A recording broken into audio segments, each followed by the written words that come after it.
So next up, we have managing stress. Now, this one is a lot more straightforward than the other concepts we kind of been diving into, right? But when it comes to any form of addiction, I've looked into the research, is that there's two things that cause stress, right? Two things that cause relapse, okay? It's either cue-induced triggers, which is what we've already covered, and stress, okay? When you're stressed, you fall back into negative patterns, you fall back into negative cycles, right? And why were you even doing this in the first place? Well, typically you're watching porn and masturbating because you're coping with your life. You don't really like your life. You're not happy with it. And this is your cope. This is your way to kind of escape your reality, okay?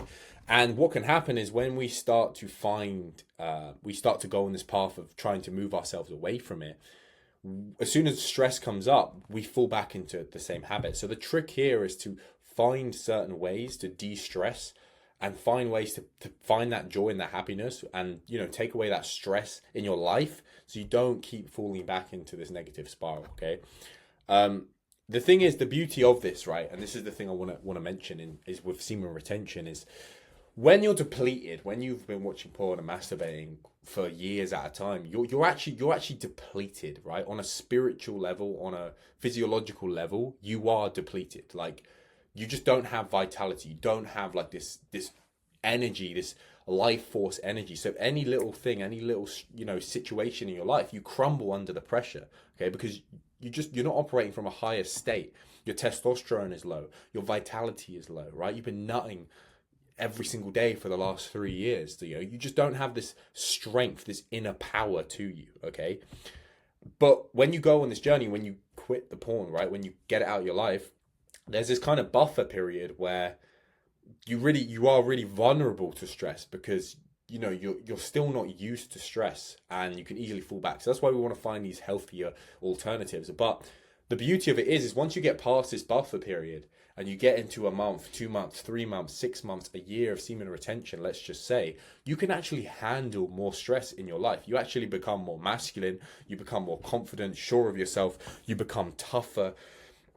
Because you've been fasting, you've been putting yourself through a difficult thing to overcome, and you can actually handle more stress. I've seen that with my clients. They're better. They can take on more stress with their job. They don't get pushed around as much. They have more. Their definition of semen retention is a quality of energy that persists after physical exhaustion. You can get a lot more done when you've done semen retention. Okay, often guys are in this perpetual state of coping, using adult content as a stimulant, as this easy dopamine hit allows them to escape their reality, but it brings them lower every single time. So you are getting that short term, oh yeah, I feel better, but it's like you go up a little bit, but then you go down a lot, okay? The key to overcome stress isn't to run away from it, but rather to become stronger energetically, okay? And that's kind of what I was explaining to you a second ago.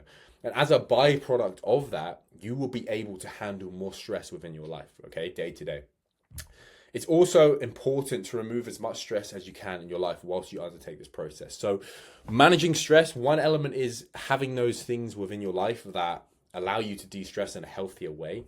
But another factor is just simply taking away things that are stressing you out, bro. Like literally, if there is some BS you have to deal with, or there's some person who's causing you problems, or whatever it may be for you, you need to eliminate things that are causing you stress. If you're in debt, get out of the debt before you go into this process. If you're suffering with grief and someone's died in your family, this isn't the right time to be doing semen retention, right? I mean, actually, that's not really true. I actually think probably would be the best time to do semen retention because it would help you. Because you don't want to. Do you see what I'm saying? Like, that was probably a bad example, but the point I'm making is you want to allow yourself enough energy to overcome this, right? So removing as many stresses in your life as possible and working out if you have enough energy to even go down this path as it is, right? But finding those healthier alternatives. So for the stress you do have in your life, because we all have stress, it's part of life, finding those healthier ways to go about it. So some options you can have are meditation or walking or exercising or reading or spa, going to a spa, sauna, anything like that. Music is great. Anything that's going to allow you to de-stress. You can use adaptogenic herbs, right? Things like rhodiola or ashwagandha or any form of adaptogen, shilajit, anything that's going to allow you to handle more stress in your life without crumbling under the pressure can be added in. Okay, so that's just another factor of this process, because stress and having high levels of stress will put you back into a coping state, and it will make it a lot harder to overcome this addiction. But the beauty of it is, in the long run, as you make progress on this journey, you can actually handle more stress.